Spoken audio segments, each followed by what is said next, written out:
This session will be about preparing you for a criminal law exam. And specifically, I will give you tips on how to get a first class on your criminal law exam, or even if it's an assignment, this session will still be useful for you, because we will share the step-by-step guidelines on how to get a first class on criminal law problem question. Most examinable topics in criminal law, these are the topics that you are advised to revise. You probably studied more than these topics, but you don't need to prepare absolutely every topic that your lectures covered, just the ones that are most likely going to come up on the exam. If you study everything, that can be even bad, because it's just too much information that can confuse you. First class is usually obtained by students who do selective studying, but in a smart way. So what you need to do is just review your past exam papers, see which topics come up the most, and then revise those topics and practice answering problem and essay questions just on those topics. From my experience, these are the topics that usually come up on the exams: not fatal offences against the person, sexual offences, homicide offences, property offences, and defences. Usually defences do not come up like as a separate question. It's usually mixed with another topic. You just have to discuss any potential defences that may come up on either of the problem questions or essay questions. So it can be a mix of two topics together in the same question, but you should be revising those topics. For best results, you need personalized revision and exam preparation plan. What are the topics, as I told you before, that usually works for most of the students, but for best results, you need a tutor to review with you your lectures, your past exam papers, and give you a personalized revision and exam preparation plan. So I advise you to get one-to-one tutoring if you really want to get a first class, so the tutor can guide you and help you achieve your goals. Now we will talk about a problem question on homicide offences. This is an example problem question that could, like a similar problem question could come up on your exam or on your coursework. So it is very important that you know how to answer it. Olivia is a professional ice skater. Her friend Emily, with whom she had drifted apart some time ago, became jealous of Olivia's success. Consequently, Emilia decided to put a bomb in the ice skating place where Olivia is doing her training. Emily did some internet research and built the bomb herself. She tested the bomb in a deserted place and was convinced that the bomb was working fine. Emily went to the ice skating place where Olivia is training and put the bomb in the bathroom. She was convinced that the bomb would not explode until Sunday, when she expected the place to be empty and only Olivia to be there. The bomb exploded on Saturday instead and killed 5 people. Olivia survived. Discuss any criminal liability of Emily. So first of all, you need to identify the legal issues that arises on the given problem question. What is the first legal issue that you should be discussing? As you know, structure is very important for getting a first class. So if you go back and forth on legal issues, that you will not get a first class. It has to be like the structure has to be perfectly clear, and it has to flow really, really well logically to reach the conclusion. Legal issue 1 would be to discuss potential highest homicide liability, murder. So discuss whether or not she could be liable for murder, and then you can discuss potential liability for manslaughter. So the issue would be if Emily is liable for murder of the 5 people that got killed as a result of the bomb that she planted. So you need to explain actus reus and mens rea of murder, not just for homicide offences, for every offense or in criminal law, whatever problem question is about, you always have to start with explaining what is the actus reus and mens rea of the potential liability. Actus reus of murder is unlawful killing of a person. Actus reus should be satisfied because 5 people killed. So as long as somebody got killed, actus reus of murder will always be satisfied if someone got killed, because that's basically what actus reus is, unlawful killing of a person. Mens rea is where the one that is problematic, because we never know exactly if there was intention to cause GBH or kill. There could be like different possibilities. So the mens rea should be discussed in detail, and you should make sure that all possible arguments are explored to get a first class. First of all, there is intention to cause GBH or intention to kill is the mens rea of murder. You need to discuss whether or not Emily could be liable for murder, and does she satisfy this level of mens rea? The intention was to cause GBH or kill Olivia, but not the 5 people who were killed. So it can be argued that possibly she does not satisfy the mens rea of killing the 5 people, because she had no intention of killing those people. That was an accident. You could apply the case of Cunningham and discuss if direct or oblique intention could be found. So if direct intention is not found, but oblique intention is found, she can still be liable of murder. What is direct or oblique intention? Oblique intention, if the fact of the defendant is virtually certain to cause the result objectively and defendant forces it as a virtual certainty. So if you think about it, what Emily did was she planted a bomb in a public place. Can it be virtual certainty that somebody could got killed? Probably yes. Most likely not only objective part of the intention could be satisfied and not the subjective. She did not know that anyone would be in the place where she planted the bomb. So she did not know that anyone would be there, but objectively thinking, it could be a virtual certainty that if someone plants a bomb in a public place, somebody can get killed. However, even if she did not foresee, oblique intention could still be found. The case of Moloney can be cited, where defendant did not expressly intend to kill his grandfather, but the court still found him liable because it was virtually certain. So if by relying on the on Moloney case, it can be argued that Emily could be liable for murder because objectively it was virtually certain that since she planted the bomb in a public place, somebody could get killed. Also, there is this case Hancock and Shankland that could be mentioned to improve your argument. Higher the probability of consequence, higher the chance that virtual certainty test would be satisfied. So in this case, what was the probability of somebody getting killed by planting a bomb in a public place? Probably very high. So since the probability was high, most likely the virtual certainty test would be satisfied as per the case of Hancock and Shankland. This is the kind of arguments they are expecting you to make in order to get a first class. Always cite an authority, always discuss all possible arguments. There is no right or wrong answer normally in law. So what your job here is to say all possible arguments. So one way of looking at this case is this is a murder and apply the law on direct or oblique intention. The other way of looking at it is possibly manslaughter and discuss potential arguments that you could make for making this a manslaughter case. That's exactly what we will do now.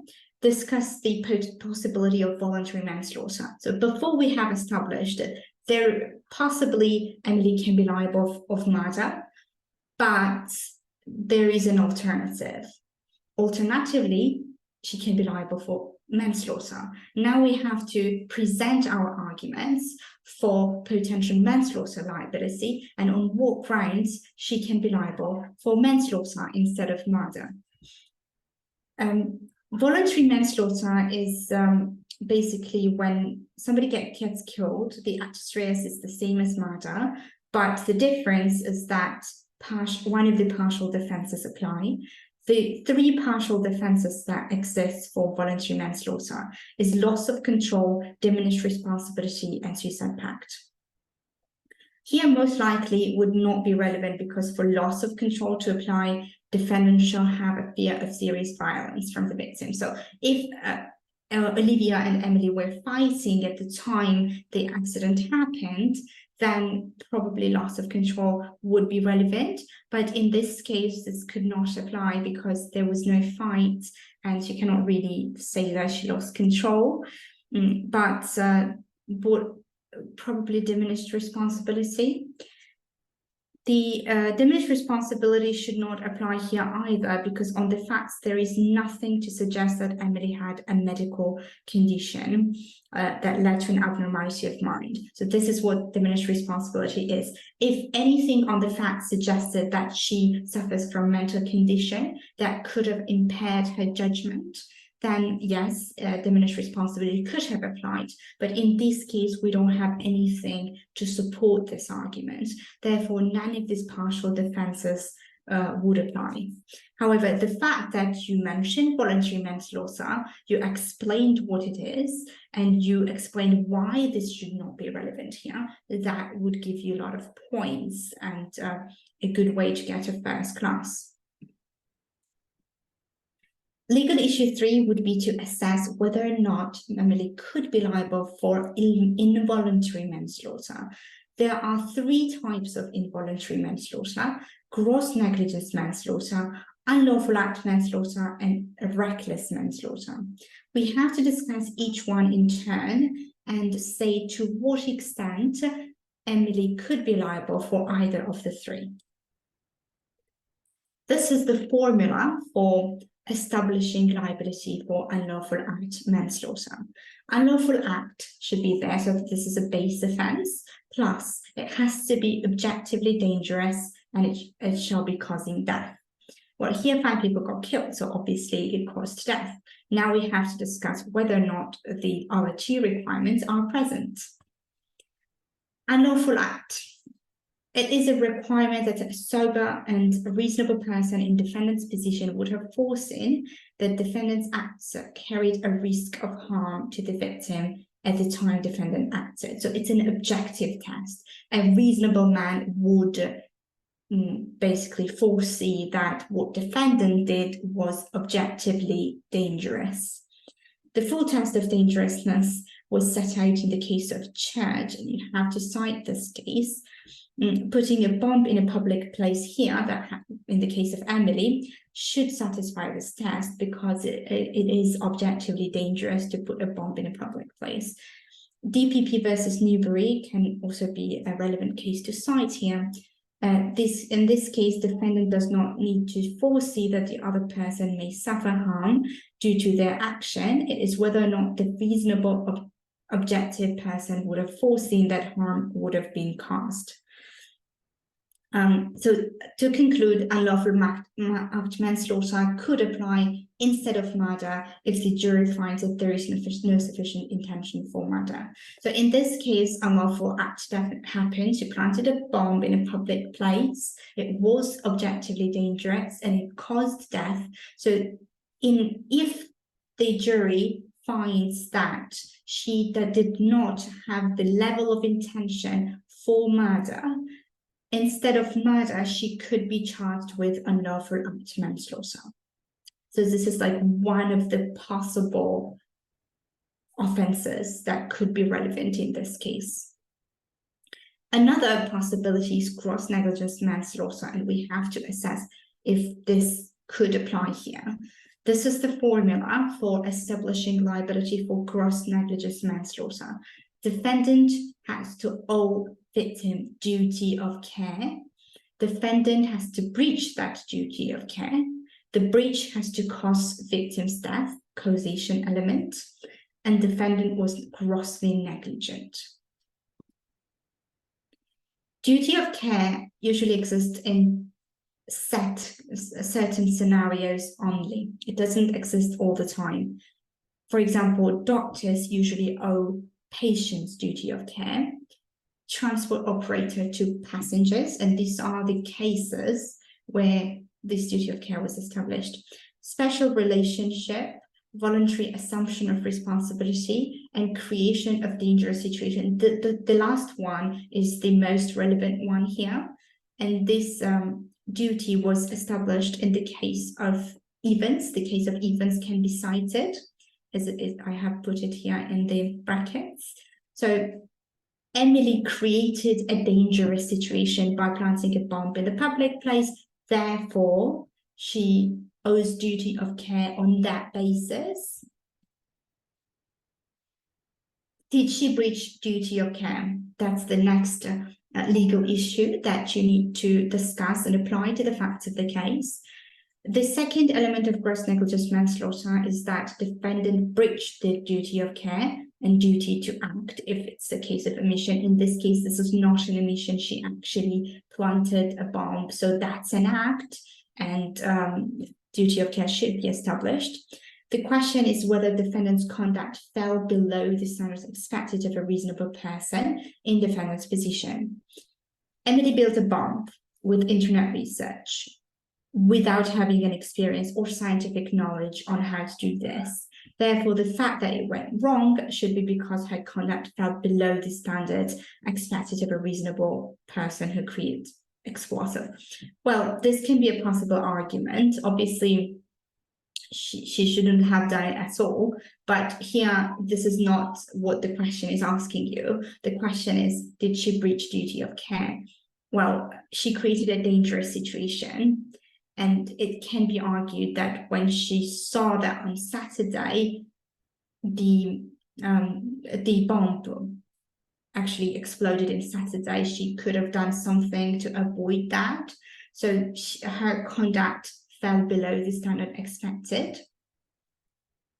Causing death, well, this is the most obvious one. 5 people got killed, and therefore this requirement is satisfied. Reckless manslaughter, that's another possibility that you could discuss here. First of all, you need to explain what is reckless manslaughter, actus reus mens rea, all the requirements applied to the facts of the case, and say whether or not reckless manslaughter would be relevant here. This is where the defendant caused the victim's death, as defendant was reckless as to causing death of grievous bodily harm. Defendant forces a high risk of causing death or GBH. Therefore, the sentence that defendant receives is higher in comparison to gross negligence manslaughter. So this could be the most relevant one here, because she built a bomb that was supposed to address only one person, but it exploded before she thought, and eventually it killed 5 people. So she was reckless with her plan, and instead of one person, she killed 5 people. So she could be liable for reckless manslaughter. She caused death. She was reckless, and she foresaw a high risk of causing death because her plan was to hurt Olivia. Therefore, she did foresee a high risk of causing death or GBH.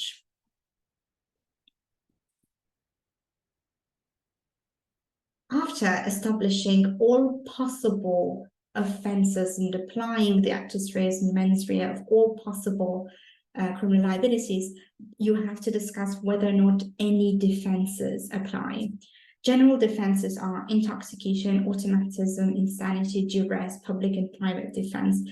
On this fact, none of this apply, but you need to know what each of these defences are. We have really good notes about this. I suggest you go to Simple Studying and read our notes on general defences.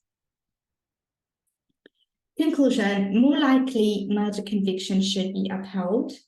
However, if the jury finds that the intention is not sufficient for murder conviction, it can be reduced to involuntary manslaughter, not voluntary manslaughter, because we established that neither of the partial defenses should apply here. It's just not relevant.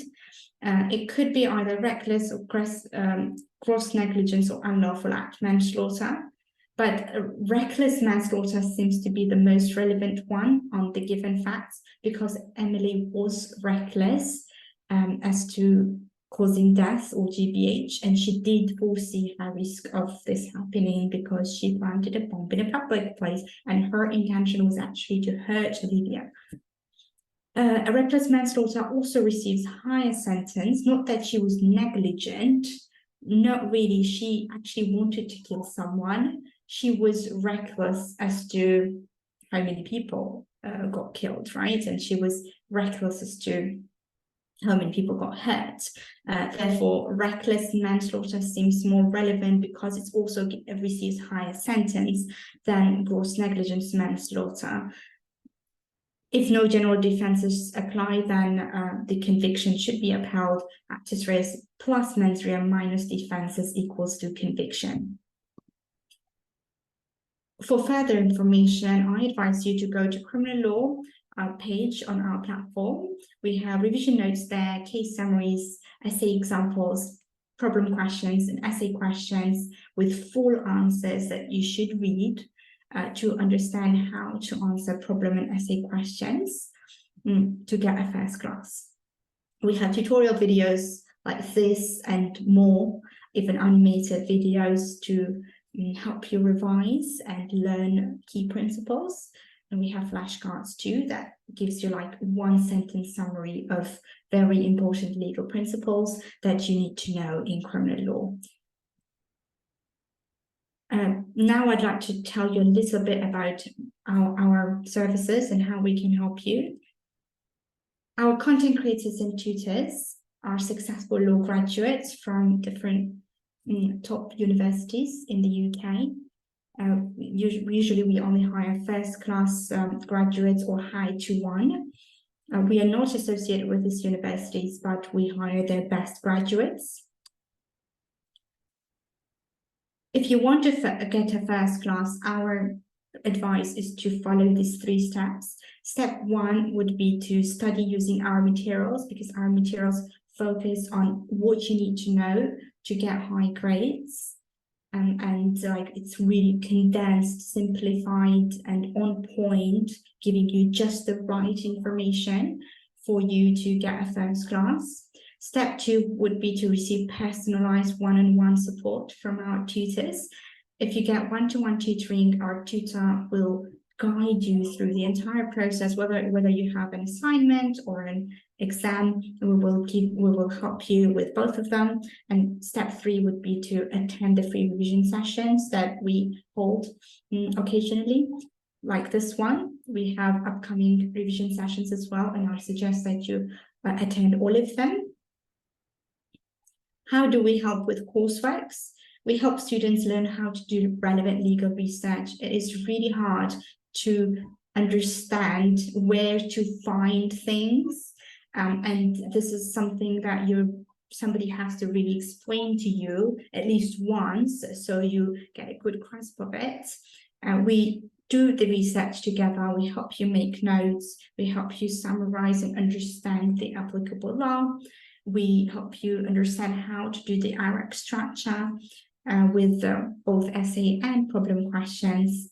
And we teach you the art of argument making, which is the hardest. The students are struggling with this a lot. Most of the students, what they do is they just write everything they know about what the question is asking, instead of making arguments and answering the question asked. And that is why students get low grades, and we help you understand how to do the arguments to not fall in that trap. Once you draft an answer, we review and give detailed feedback. All of these things can be achieved with one-to-one tutoring. We also help students prepare for an exam. So if you have exams instead of courseworks, that's fine too. We will review your lectures and past exam papers with you on a Zoom meeting like this one, and you will get a personalized revision and practice plan that you can follow every single day before your exam to maximize your chances of getting a first class. We will help you answer practice questions. So from past exam papers, we can choose a few practice questions that we can answer together. And on the exam, you will get similar questions. So once you get the practice questions answered, you will be prepared to answer your exam as well. Same thing here, we will teach you how to do arguments, how to do IRAC structure, and how to do legal research. We've already helped students, thousands of law students get high grades. We have over 20,000 subscribers from most of the UK law schools. You can see our reviews here. This would be all for today. Thank you very much for your attention.